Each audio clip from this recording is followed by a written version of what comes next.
과학이 있는 곳이면 어디든 찾아간다. 찾아가는 과학 토크쇼 피플 인 사이언스 시작합니다. 다들 일주일 동안 건강하게 잘 지내셨나요?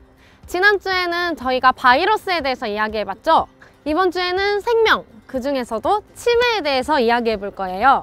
점점 고령화 사회가 되면서 가장 큰 이슈죠. 치매, 파킨슨 같은 게 이제 가장 큰 문제인데, 여러분, 영화 내 머릿속의 지우개나 장수상회에 대해서 들어보셨나요? 이 두 영화 모두 치매를 다루고 있어요. 이렇듯이 치매라는 질병은 우리 주변에서 쉽게 접할 수 있는 질병이에요. 오늘 이곳에서 치매 전문가분과 함께 치매에 관한 궁금증을 팍팍 긁어드리겠습니다. 그럼 오늘의 게스트, 키스트의 치매 DTC 융합연구단 박기덕 연구원님을 만나보겠습니다. 연구원님에 대해서, 그리고 연구원님께서 하시는 일에 대해서 저희 구독자님들께 한번 간략하게 설명 부탁드릴게요. 네, 저는 한국과학기술연구원 뇌과학연구소에서 치매나 파킨슨 같은 퇴행성 뇌질환의 치료제를 개발하고 있어요. 그래서 책임연구원으로 있는 박기덕이라고 합니다. 치매 DTC 연구단이라 돼 있는데 그 DTC가 뭐의 약자인지 알 수 있을까요? 네, 제가 현재는 치매 DTC 그 융합연구 사업단에 속해 있고요. 그래서 DTC는 다이아그노시스, 트리트먼트 앤 케어 해서 치매를 조기에 좀 진단하고, 트리트먼트는 저희가 이제 치료제도 개발하고, 케어는 로봇 연구단이 같이 연구를 하면서 이제 치매 환자를 좀 케어할 수 있는, 그래서 약 먹을 시간도 알려주고, 혹시 뭐 갑자기 낙상을 하거나 하면 보호자한테 연락도 해주고, 그런 이제 토탈 그 케어 솔루션을 개발하는 연구 사업단이라고 보면 되겠습니다. 시작하기 앞서서 굉장히 좋은 소식을 하나 제가 들었어요. 이달에 키스트인상을 수상하셨다고 들었는데, 네. 진짜인가요? 아, 네. 뭐 3월에 이달에 키스트인상을 받았습니다. 오, 네. 다시 한번 축하드립니다. 네. 너무 대단한 분과 인터뷰를 진행하게 되어 감사한 마음을 전합니다. 그러면 지금 치매라는 분야로 무려 2번이나 상을 수상하신 거잖아요. 그러면은 이 치매라는 분야를 선택하게 된 계기가 혹시 있을까요? 저는 이제 박사과정 동안은 약물을 개발하는 연구들을 진행을 했어요. 그러고 나서 이제 미국의 그 박사 후 연구원으로 가서 한 5년간 연구를 하는 동안, 옛날 말로는 간질병이라고 하죠. 근데 지금은 이제 뇌전증으로 이름이 바뀌었는데, 뇌전증의 치료제하고 치료 기전에 대한 연구를 쭉 하다가 이 뇌질환이 정말 약물이 정말 개발이 필요하고, 점점 고령화 사회가 되면서 가장 큰 이슈죠. 사회적인 문제가 될 수 있는 치매, 파킨슨 같은 게 이제 가장 큰 문제인데, 특히 치매 같은 경우는 현재 80세 이상에서 4분의 1 정도가 이제 걸린다고 알려져 있으니까, 4명 중에 1명이니까 이 치료제 개발이 좀 더 이제 되게 절실하다 이렇게 생각을 해서 치매 쪽 연구를 한번 해보자 해서 연구를 시작을 했습니다. 네. 미래를 위해서도 꼭 진행되어야 할 연구라는 생각이 드네요. 네, 그럼 본격적으로 치매에 관한 이야기를 나눠볼게요. 박사님, 퇴행성 뇌질환에는 어떤 종류가 있나요? 퇴행성 뇌질환은 알려진 거는 되게 많이 있습니다. 여러 종, 뭐 50여 종 이상 퇴행성 뇌질환이 알려져 있는데요.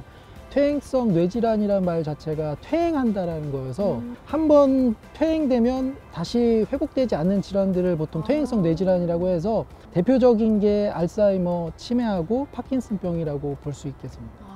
그러면 이게 돌아오지 않는다는 게 진짜로 못 돌아오는 게 아니라 아직은 치료제가 없기 때문에 못 돌아온다는 말인가요? 진짜로 못 돌아온다라고 말씀드릴 수 있을 것 같아요. 좀 안타깝긴 하지만, 일반 환자의 뇌가 이만하다면 치매 환자는 작아져 있어요. 그래서 신경세포가 죽은 상태거든요. 그러면 사실 이렇게 작아져 있는 뇌가 약을 먹는다고 해서 다시 커지거나 다시 좋아질 수는 없어요. 그래서 빨리 발견해서 작아지지 않게 막아주거나 신경세포가 죽지 않게 막아주는 약물이 필요한 거죠. 그러면 이 분야들을 가지고 박사님께서 다양한 연구를 진행 중이신 것 같은데요. 그 중에서 이것은 내가 동네방네 자랑하고 싶은 성과이다, 이런 게 있으신가요? 동네방네까지는 아니고요.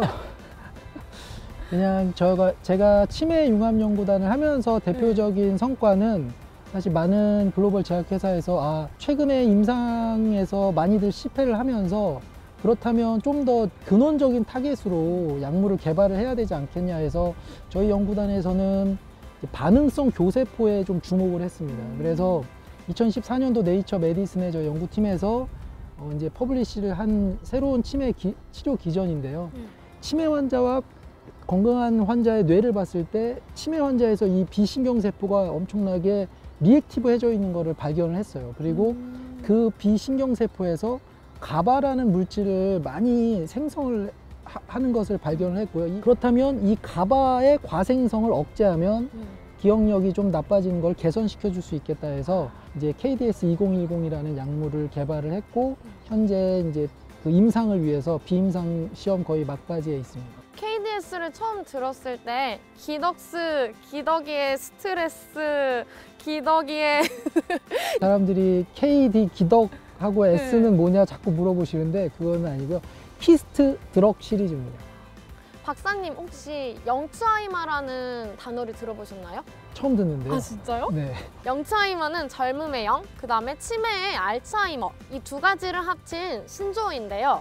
저도 바로 그 대표적인 영츠하이머 환자거든요. 당장 어제 뭘 했는지가 기억이 안 나요. 혹시 이런 현상에 대해서 어떻게 생각하시나요? 그런 현상은 젊은이들에서만 나타나는 것 같지는 않아요. 젊은 사람이 알츠하이머에 걸릴 확률은 되게 적어요. 제가 생각하는 가장 큰 이제 그 원인은 스마트폰이라고 생각해요. 사람들이 점점 스마트폰 때문에 기억을 안 하는 거죠. 기억을 위한 두뇌를 많이 운동을 안 해서 생기는 기억력 감퇴라고 볼 수 있어요. 네. 혹시 추천해 주실 수 있는 이 뇌 운동 방법이 있으신가요? 저는 최대한 기억을 하려고 노력하는 게 가장 좋을 것 같아요. 뭐 전화번호도 이왕이면 친한 친구는 외워서 가끔씩 눌러보고 어머니 전화번호도 눌러서 좀 전화하고 그래서 운동을 좀 많이 하면 좋을 것 같아요. 기억력 운동을 열심히 노력을 하면 더 좋지 않을까 생각합니다. 이제 저희 피플 인 사이언스 마지막 공식 질문을 드릴 거예요. 박기덕 연구원님에게 과학은 땡땡이다. 과학은 무엇인가요? 그거를 되게 제가 오랫동안 고민을 해봤는데요. 막 되게 추상적이고 막 되게 철학적인 얘기들이 많더라고요. 가장 근데 어려운 질문. 이게 너무 어려운 질문인데 그래서 그냥 그런 추상적인 거 말고 제 개인한테는 과학이란 나한테는 천직이다. 네, 저한테는 천직인 것 같아요. 그래서 여기에서 질문하는 핀트랑은 다를 수 있는데 저는 과학을 제가 할 거라는 생각은 안 했지만 대학을 다니면서 이 과학자가 돼야겠다라고 생각하고 과학자의 길을 쭉 걷다 보니까 지금에서 이렇게 돌아보니까 내가 이걸 안 했으면 뭘 잘했을까라는 생각이 들어요. 과학은 내 천직이다. 일이자 나의 뭐 취미가 될 수 있고 즐거움도 얻을 수 있는 천직이라고 생각합니다. 과학은 천직이다. 진짜 멋진 말인 것 같아요. 이런 믿음이 있으셨기 때문에 이렇게 멋진 성과들을 내지 않으셨나 싶습니다. 네, 귀중한 시간 내주셔서 이렇게 인터뷰를 통해 좋은 말씀 많이 해주셔서 감사의 인사 드리겠습니다. 지금까지 키스트의 치매 DTC 융합연구단 박기덕 연구원님이었습니다. 저희 4월 과학의 달을 맞이해서 많은 이벤트를 진행 중인데요. 여러분 아는 노래 챌린지 혹시 들어보셨나요? 더 이상 그 춤이 인싸춤이 아니에요. 진정한 인싸춤은 매스 댄스죠. 그래서 틱톡이라는 플랫폼에서 매스 댄스를 춘 영상을 업로드해 주시면 저희가 추첨을 통해서 아이패드 에어팟 그리고 치킨까지 팡팡 선물을 드리고 있거든요. 여러분 한번 도전하셔서 좋은 상품 받아가시길 바랄게요. 함께 쳐볼까요? 시작!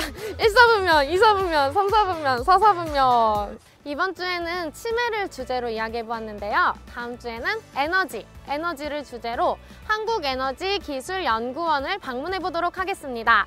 이 영상이 좋으셨다면 좋아요, 구독, 알람 설정까지 감사합니다. 안녕!